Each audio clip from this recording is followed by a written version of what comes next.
Definitely. அதனால மரபணு மாற்றாம எங்களை ஹைபிரிட் ஆக்காமல் எப்படி உங்களை போல உங்க குழந்தைங்க ஆரோக்கியமா இருக்கணும்னு நினைக்கிறீங்களோ அதே போல எங்களையும் ஆரோக்கியமா வரவிடுங்க.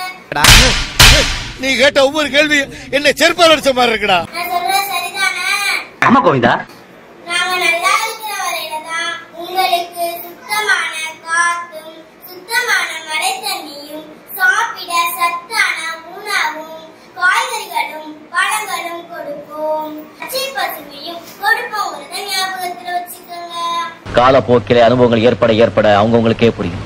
விதைக்கு மண்ணழகு, மண்ணுக்கு வேரழகு, வேருக்கு தண்டழகு, தண்ணுக்கு கிளையழகு, கிளைக்கு இலையழகு, இலைக்கு பூவழகு, பூவுக்கு காயழகு, காய்க்கு கனியழகு, கனிக்கு விதையழகு.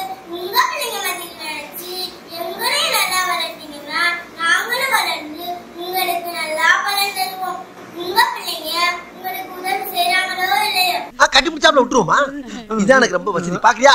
ஆனா நாங்க உங்களுக்கு நல்லா உதவி செய்வோம். வெட்டாதே வெட்டாதே என்னை நீ வெட்டாதே, வெட்டாதே வெட்டாதே என்னை நீ வெட்டாதே, மடச்சா பயிராவேன் விழுந்தா விதையாவேன், மடச்சா பயிராவேன் விழுந்தா விதையாவேன். என்னை நீ வளர்த்து விட்டால் ஊருக்கே நன்மை தருவேன், என்னை நீ வளர்த்து விட்டால் ஊருக்கே நன்மை தருவேன். சுத்தமான காத்தோடு மழை நான் தந்திடுவேன், சுத்தமான காத்தோடு மழை நான் தந்திடுவேன். இதனை பற்றி நான் ஒரு பாடலை பாட போகிறேன். பாடு.